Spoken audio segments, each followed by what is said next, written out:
दुनिया में पहले व्यक्ति होंगे नरेंद्र मोदी जी जो ध्यान भी, यानी जहां पर कहा जाता है कि भक्त और भगवान के बीच कोई तीसरा नहीं होता, लेकिन वहां पर एक नहीं, दो नहीं, तीन नहीं, चार नहीं, पांच नहीं, कोई भी दिशा ऐसी नहीं होगी जिसमें कैमरे नहीं होंगे। इसमें प्रधानमंत्री मोदी जी तो कुछ कर नहीं रहे, परमात्मा इनसे करा रहा है। तो प्रधानमंत्री मोदी पर सवाल उठाने का मतलब है परमात्मा पर सवाल उठाना। ध्यान महर्षि पतंजलि के योग सूत्र में जो वर्णन है उसमें कहा गया कि ध्यान एक सोपान है और ध्यान का उद्देश्य ये होता है कि आप किसी एक विचार है उस पर अपने चित्त को एकाग्र कर रहे होते हैं। तो ये कैमरामैन किसने भिजवाया है? कौन है भारतीय जनता पार्टी के वो नेता या नरेंद्र मोदी के आसपास जुड़े हुए लोग जो नरेंद्र मोदी के ध्यान को भंग करना चाहते हैं? दिल्ली से विवेकानंद रॉक मेमोरियल की दूरी है 2940 किलोमीटर, यानी 3000। डिस्टेंस कम मणिपुर का है। तो एक प्रधानमंत्री की जिम्मेदारी होती है कि वो वहां पहुंचे जहां समस्या है। पापा वॉर तो रुकवा दे रहे हैं, लेकिन मणिपुर की जो हिंसा है, प्रधानमंत्री जाके उसको रुकवा सकते थे। अगर वो इतने शक्तिशाली हैं तो विवेकानंद ज्यादा खुश होते।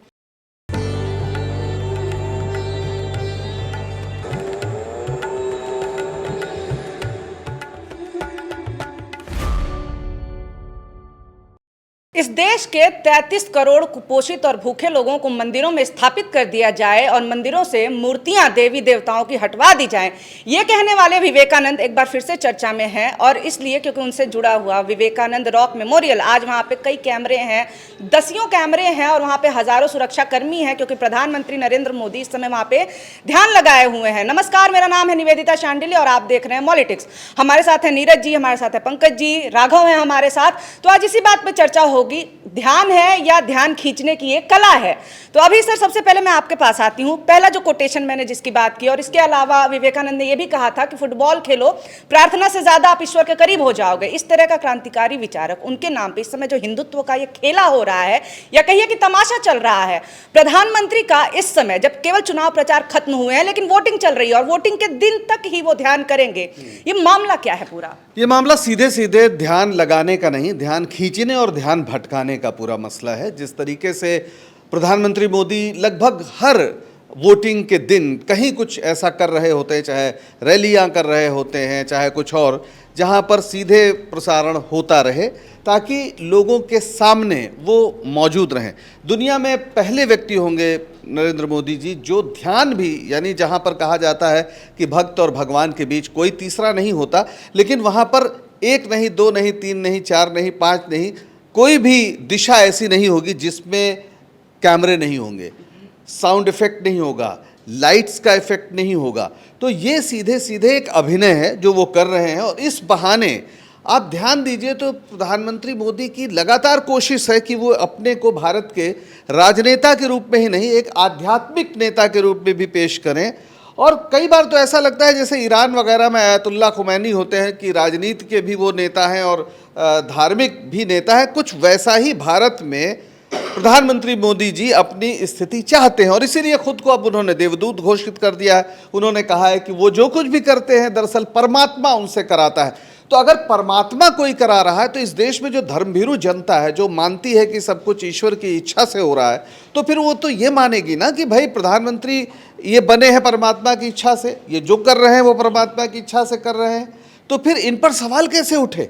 अगर लोगों को रोजगार नहीं मिल रहा, या महंगाई से लोग परेशान हैं, या भुखमरी से परेशान हैं, या किसान आत्महत्या करने को मजबूर हैं, तो ये सब तो हरी इच्छा है। इसमें प्रधानमंत्री मोदी जी तो कुछ कर नहीं रहे, परमात्मा इनसे करा रहा है। तो प्रधानमंत्री मोदी पर सवाल उठाने का मतलब है परमात्मा पर सवाल उठाना। यानी इस पूरे लोकतंत्र को प्रधानमंत्री मोदी परलोकतंत्र में बदलना चाहते हैं। यानी लोक से ज्यादा आप परलोक की चिंता करिए, जबकि लोकतंत्र में जो सरकारें होती हैं वो लौकिक समस्याओं के समाधान के लिए होती हैं। और विवेकानंद तो हिम्मत कैसे पड़ रही है? विवेकानंद वो योद्धा सन्यासी, जैसा हंसराज रहबर ने किताब लिखी है, वो योद्धा सन्यासी है जिन्होंने कहा था कि भारत का भविष्य वेदांती मस्तिष्क और इस्लामी शरीर के मेल में है। जो इस तरह से बात करते थे कि आप वो दोनों के विभाजन की बात नहीं करते थे। वो जब हिंदू धर्म पे गर्व की बात करते थे, उन्होंने सिर्फ इतना नहीं कहा कि हिंदू धर्म पर गर्व है, उन्होंने कहा हमें उस धर्म पे गर्व है अपने जिसने माना है कि दुनिया के सभी धर्म एक ही राह बताते हैं और सभी रास्ते ईश्वर की ओर जाते हैं। वो कभी भी कपड़े देखकर किसी की पहचान नहीं करते थे। वो ये नहीं कहते थे कि इस देश के हिंदुओं से चीज़ें छीनकर मुसलमानों को दे दी जाएंगी। सीधे सीधे एक विभाजनकारी राजनीति, भाषा, अपने पूरे रैलियों में जिस तरह से प्रधानमंत्री मोदी इस्तेमाल करते हैं वो विवेकानंद का अपमान है। और विवेकानंद की मूर्ति में अगर सचमुच प्राण होते तो वो स्थिर रह पाते वहां, मुझे इसमें बहुत संदेह है।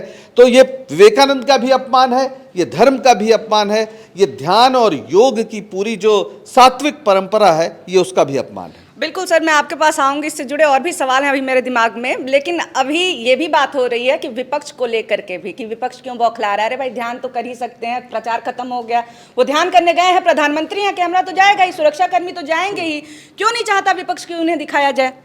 ध्यान महर्षि पतंजलि के योग सूत्र में जो वर्णन है उसमें कहा गया कि ध्यान एक सोपान है और ध्यान का उद्देश्य ये होता है कि आप किसी एक विचार है उस पर अपने चित्त को एकाग्र कर रहे होते हैं।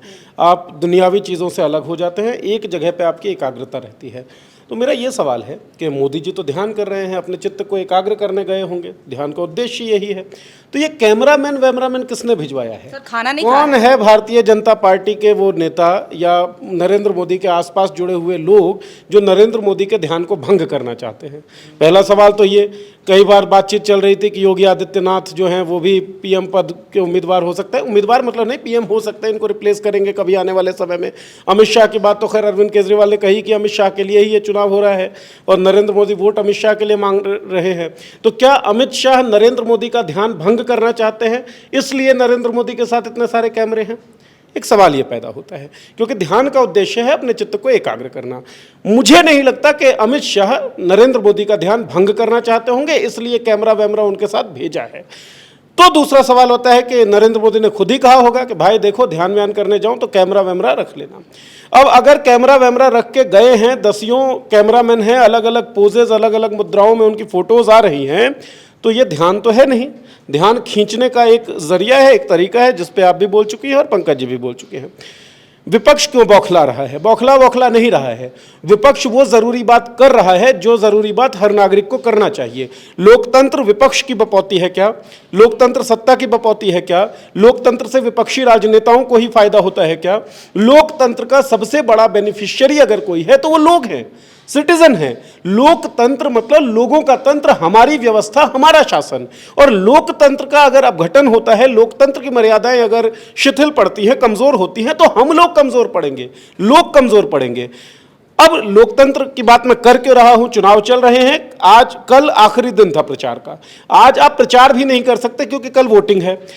अब प्रचार आप करेंगे नहीं, लेकिन हेडलाइंस में आपको बने रहना है, इसलिए आपने एक ड्रामा रचा और ड्रामा रचा आपने ध्यान का। तो जैसा कि सर ने कहा है कि जो सात्विक परंपरा है पूरे योग की, उसका अपमान कर रहे हैं। ये अपमान हो क्यों रहा है? ताकि बस टीवी चैनल्स पे ये छाए रहे। विपक्ष जब गया है और विपक्ष ने जो शिकायत दी है उसमें उसने कहा है कि भाई ये सब चीजें रिट्रीट करने के लिए हो रही हैं, आप नहीं आ सकते, लेकिन आप हेडलाइन मैनेज करने के लिए जा रहे हैं। कई एंकर्स की हम बार बातचीत करते हैं। रूबिका लियाकत के आप ट्विटर को स्क्रॉल करिए, एक ट्वीट उन्होंने आज किया है 5 घंटे अगो, अभी जब मैं इस शो के बातचीत करने हम लोग शुरू कर रहे थे, तो आज रूबिका लियाकत ने एक ट्वीट किया है। उस ट्वीट में कर्मयोगी की तस्वीर है। वो कर्मयोगी कौन है हम जानते हैं। अमन चोपड़ा कल से लेकर आज तक इस तरीके से फोटोज ट्वीट कर रहे हैं जैसे वो पर्सनल पीआर एजेंट हो नरेंद्र मोदी के। तो टीवी चैनल्स तो दिखाएंगे ही कार्यक्रम के तौर पर, क्योंकि प्रधानमंत्री कहीं जा रहे हैं तो दिखाया जाएगा, बड़े व्यक्ति हैं भाई, ध्यान भी जा रहे हैं कैमरा वैमरा लगा के। इसके अलावा जितने गोदी मीडिया के एंकर्स हैं और जो अपने आप को पत्रकार कहते हैं, वो सब कर्मयोगी की तस्वीरें जो हैं वो ठेले जा रहे हैं। अरे कहीं पे कोई मर्यादा तो छोड़िएगा आप। आपने पूरा स्पेस कब्जा कर लिया, पूरा मीडिया जो है वो आपके कंट्रोल में है, आपके नियंत्रण में है, तो लोकतंत्र आप कमजोर कर रहे हैं। और लोकतंत्र कमजोर होने का मतलब है कि सूचनाओं के प्रवाह को आपने रोक दिया मीडिया को कंट्रोल करके। हम तक सूचना नहीं पहुंच रही है, नागरिकों तक सूचना नहीं पहुंच रही है। डिसइंफॉर्मेशन आप फैला रहे हैं व्हाट्सएप के जरिए, सोशल मीडिया प्लेटफॉर्म्स के जरिए, तो आप अल्टीमेटली लोगों को कमजोर कर रहे हैं। लोग कमजोर ना हो इसलिए विपक्ष ने यह शिकायत की है। तो विपक्ष की यह शिकायत लोगों को लेकर है और लोकतंत्र के हित में है। इस विपक्ष पर सुनवाई कितनी हुई है वो भी हम जानते हैं। तो मुझे तो ये लगता है, आपने जो सवाल पूछा था कि विपक्ष क्यों बौखला रही है, विपक्ष लोकतांत्रिक मर्यादाओं को बचाने के लिए बौखला रही है कि वो बचे, क्योंकि लोकतांत्रिक मर्यादा अगर नहीं बचेगी तो चुनाव नहीं होंगे, चुनाव नहीं होंगे तो राजनीतिक विपक्ष महत्वहीन हो जाएगा।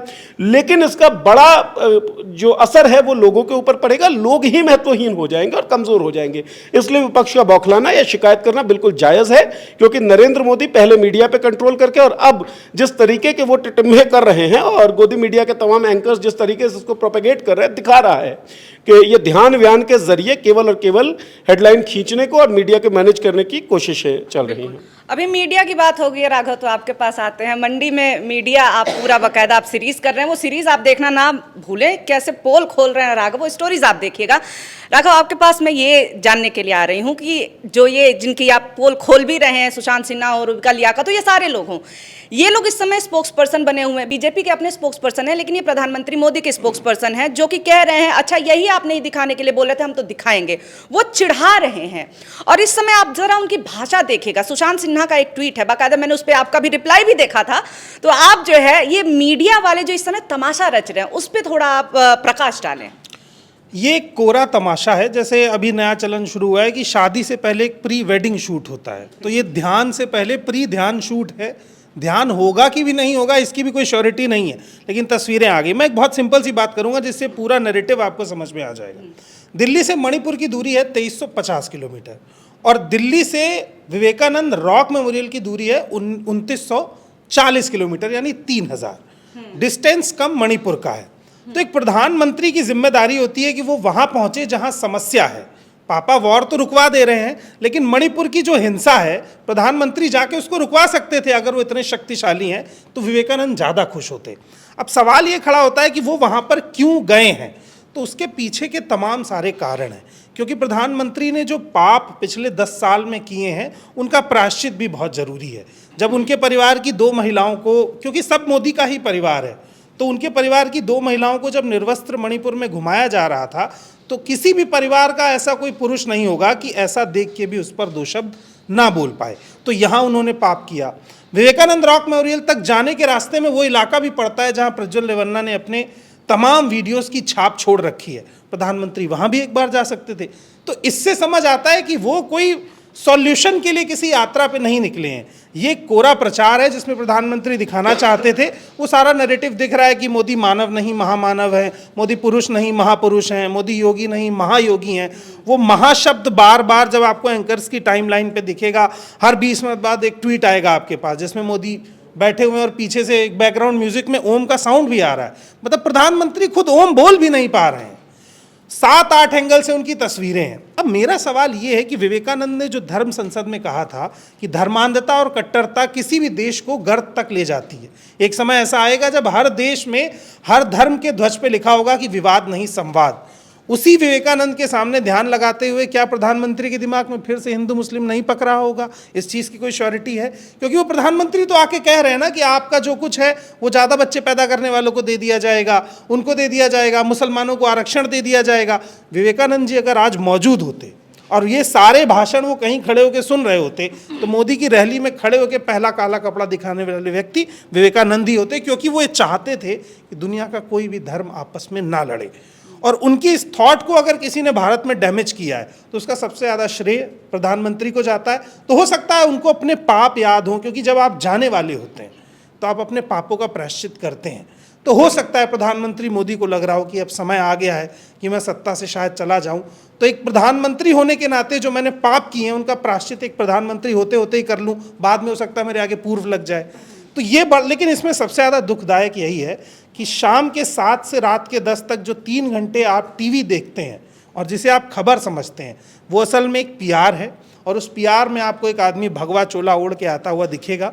उसके बाद उसने पीछे क्या किया है वो सब अपने आप छुप जाएगा और आपको लगेगा कि अरे ये तो पंडित जी आ गए, चलो प्रसाद चढ़ा देते हैं। फिर प्रसाद में आपसे वोट मांग लिया जाएगा, तो फिर आपकी मजबूरी देना हो जाएगा। जी सर, एक सवाल है जो बहुत सारे लोगों का ये सवाल है कि भारतीय जनता पार्टी चाहे नरेंद्र मोदी जो कट्टर हिंदुत्व की विचारधारा है, सबको पता है, लेकिन अचानक से ये विवेकानंद इनके नए टारगेट कैसे हो गए? इससे पहले हमने देखा कि सरदार वल्लभ भाई पटेल का भगवाकरण हुआ, भगत सिंह तक का भगवाकरण हो गया, लेकिन इस बार विवेकानंद का ऐसा क्या केवल भगवा कपड़ों से कंफ्यूज हो गए क्या, या फिर स्क्रिप्ट कोई आई थी पता नहीं था? वो ये मान के चलते हैं कि इस देश की जनता का जो IQ का लेवल है वो बड़ा कम है। जब पश्चिम बंगाल में विधानसभा का चुनाव हो रहा था तो आपको याद होगा कि उनकी दाढ़ी माफ़ करिएगा रविन्द्रनाथ टैगोर की तरह बढ़ी थी, हालांकि बहुत लोगों को उसमें आशाराम नज़र आ रहे थे। मैं ये उचित नहीं है, वो उन्होंने तो कोशिश बनने की ही थी कि टैगोर की तरह दिखें। गुजरात में वो पटेल की बात करते हैं। विवेकानंद, अभी आप जानते हैं कि एक तो पश्चिम बंगाल में भी चुनाव है और विवेकानंद को जिस तरीके से उनके विचारों से काटकर एक हिंदू आइकन के रूप में और हिंदुत्व के आइकन के रूप में पेश करने की कोशिश की गई, तो उन्हें ये लग रहा होगा कि जब वहाँ पर रात दिन ओम के मंत्रोच्चार के बीच में उनकी तस्वीर तैरेगी तो न सिर्फ पश्चिम बंगाल जहाँ से विवेकानंद आते हैं बल्कि और भी प्रदेश उससे प्रभावित होंगे। ये अलग बात है कि जब इस पूरे अभियान की, प्रचार अभियान की शुरुआत की थी मोदी जी ने, तो उन्होंने मछली को भी एक मुद्दा बनाया था और बंगाल में आप जानते हैं कि लोगों ने नारा दे दिया कि माछ भात खाएंगे और मोदी को हराएंगे, क्योंकि दरभंगा से लेकर बिहार के, उड़ीसा और पूरे बंगाल में मछली एक शुभ चीज़ है, बल्कि पूजा में भी इस्तेमाल होती है। और ख़ुद विवेकानंद भी बहुत ही बड़े मछली भोजी थे, पसंद करते थे वो, और इस बात को लेकर उन्होंने कभी छिपाया नहीं, उस पर उन्होंने बाकायदा लिखा भी है विवेकानंद ने। बहुत लोग शायद इस बात को नहीं जानते होंगे। लेकिन मैं एक दूसरी बात कहना चाहता हूँ, वो ये है कि क्या इस देश में आदर्श आचार संहिता का कोई मतलब है? क्या इस देश में चुनाव आयोग का कोई मतलब है? चुनाव आयोग अगर ये कहता है कि आप 48 घंटे पहले कहीं मतदान है तो आप प्रचार नहीं कर सकते हैं, तो फिर आपको अहिर्निश किसी अपने ध्यान के लगातार टीवी चैनल्स पे प्रचार करने की इजाज़त कैसे दी जा सकती? ठीक है, खबर हो सकती है कि प्रधानमंत्री वहाँ रहेंगे, 3 दिन ध्यान लगाएंगे, एक ये खबर है, खबर दी भी जा सकती है।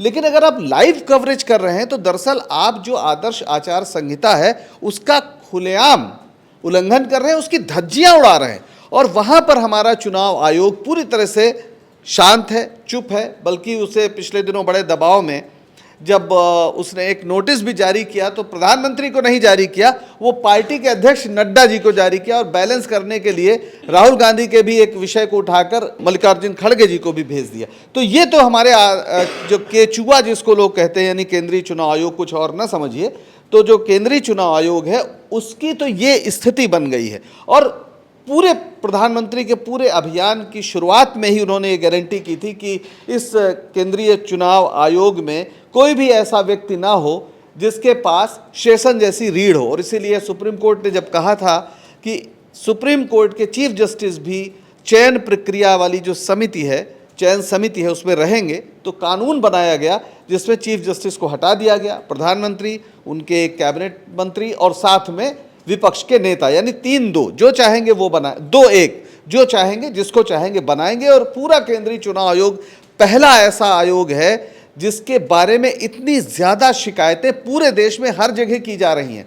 अब लोग अगर शेषन के दौर को जो याद करें तो वो सपना लगता है कि इसी देश में ये संभव हुआ कि इस देश के प्रधानमंत्री ने शेषन से कहा कि आप आइए और आयोग संभालिए, और उन्होंने किस तरह से इन्हीं कानूनों के ज़रिए किया। और आज जो हमारा आयोग है वो इस बात पर बोलने को तैयार नहीं कि प्रधानमंत्री किस तरह से जो कानून है उसकी मूल भावना का उल्लंघन करते हुए प्रचार उस समय कर रहे हैं लगातार, जबकि प्रचार में रोक है। तो ये सिर्फ प्रधानमंत्री मोदी जो कर रहे हैं वो तो एक चीज़ है, ये भारतीय चुनाव आयोग की सबसे बड़ी असफलता, उसमें असफलता मानी जाएगी और लंबे समय तक इसका जवाब एक संस्था के रूप में चुनाव आयोग को देना पड़ेगा। सर, आखिरी सवाल है मेरा ये आपसे कि इस समय, क्योंकि देखिए कुछ भी यहाँ पे कोई इंसिडेंट तो होता नहीं है, 31 से 1 की तारीख चूज की गई है सिर्फ इसीलिए क्योंकि 1 को फिर खत्म हो जाएंगे चुनाव, क्या इसका कुछ असर पड़ेगा? मुझे नहीं लगता कोई असर पड़ेगा। नरेंद्र मोदी की जो राजनीति है, भारतीय जनता पार्टी की जो राजनीति है, उनके पास केवल एक चीज़ है, वो कर चुके हैं। और हर चीज़ में मतलब नींबू है, नींबू में अब कितना ही निचोड़ ले, एक रस जब निकल चुका है उसके बाद तो नहीं निकलेगा ना। अब मन को बहलाने के लिए निचोड़ते रहिए रस।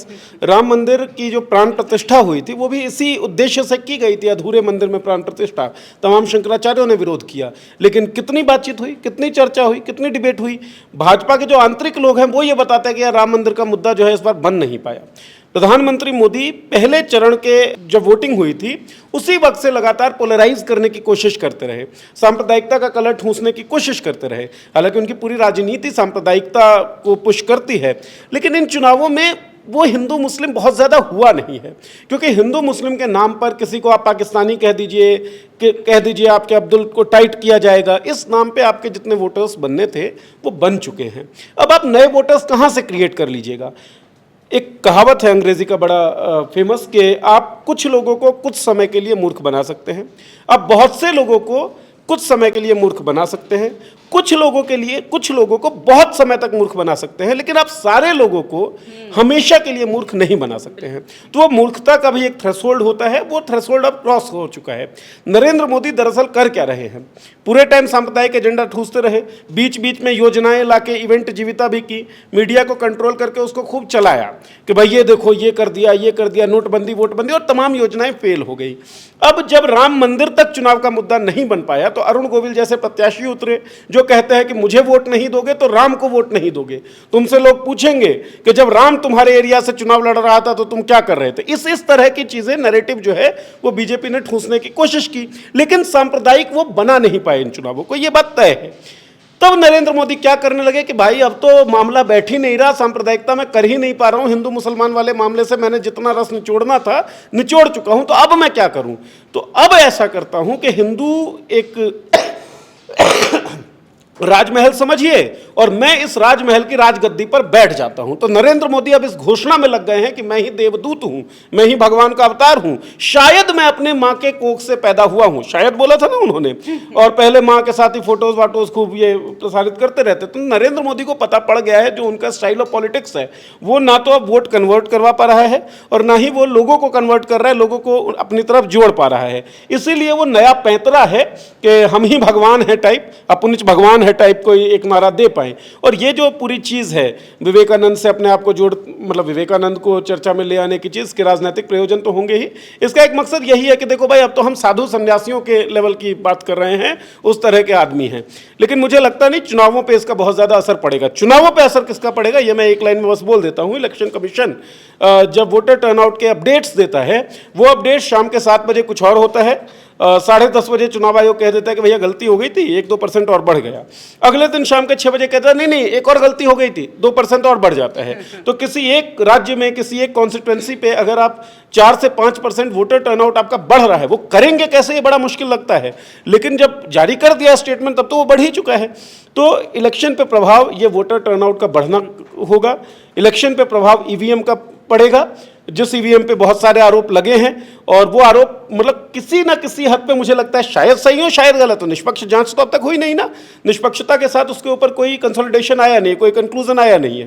तो चुनावों पे असर इसका पड़ेगा। चुनावों पे असर ये किसी के साधु, किसी के योगी जैसा बन जाने के ड्रामे का पड़ेगा नहीं। कोशिश नरेंद्र मोदी यही कर रहे हैं क्योंकि और कुछ कर नहीं सकते हैं। वो मणिपुर नहीं जा सकते हैं, राघव ने कहा, जाना होता तो चले जाते। वो महिला सुरक्षा की बात नहीं कर सकते हैं, वो फ्रीडम ऑफ प्रेस की बात नहीं कर सकते हैं, वो विकास की बात नहीं कर सकते हैं, वो आइडिया ऑफ इंडिया की बात नहीं कर सकते हैं। वो बस सांप्रदायिक हो सकते हैं और कुछ उनके पॉलिटिक्स के स्टाइल में है नहीं। गुजरात से लेकर और दिल्ली की कुर्सी तक हम उनके पॉलिटिक्स के स्टाइल को देख चुके हैं, जिस पॉलिटिक्स के स्टाइल में वो लोगों को कपड़ों से पहचानते हैं। बिल्कुल। और इन सारी बातों के बीच में अजीब सा मुझे ये लग रहा है कि जो लोग, जो पत्रकार जिनको पढ़ा लिखा होना चाहिए और जो लोग कथित हिंदुत्व के जो ठेकेदार हैं, इन दोनों लोगों ने खुद को, कोई कर्मयोगी कह रहा है, एक दूसरे को कर्मयोगी कह रहा है, योगी योगी किए पड़े हैं, लेकिन इनको योग का मतलब भी नहीं पता है। पता होता तो शायद ये बोलने से बच रहे होते। यम, नियम, आसन, प्राणायाम, प्रत्याहार, धारणा, ध्यान, समाधि, 8 अंगों में से कहीं भी कैमरे के सामने पोज करना नहीं है। अगर कैमरे के सामने पोज करना होता तब तो योगी हो गए होते बहुत पहले ही। और इसके साथ ही आप कैसे योगी हैं? कहा जाता है कि योगा कर्मसु कौशलम, जो अपना काम बहुत अच्छे से निभाता हो, अपना धर्म अच्छे से निभाता हो, कर्तव्य निभाता हो, वही योगी होता है, वही योग है। आप प्रधानमंत्री रहते हुए हिंदू मुसलमान करते हैं, आपके प्रधानमंत्री रहते हुए तमाम एजेंसियां गुलाम हो जाती हैं, वो कुछ बोलने को तैयार नहीं है। इलेक्शन कमीशन धता बता चुका है नियमों को। काहे का कौशल, काहे के प्रधानमंत्री और कैसे योगी? लेकिन खैर ये सारी जो बातें हुई हैं, इन सब के बीच में मैं ये भी कह दूं कि जिन विवेकानंद के नाम पे आज हिंदुत्व को इकट्ठा करने की कोशिश हो रही है, उनके भगवा कपड़ों से कंफ्यूज करके वो कहा करते थे कि मैं समाजवादी हूं।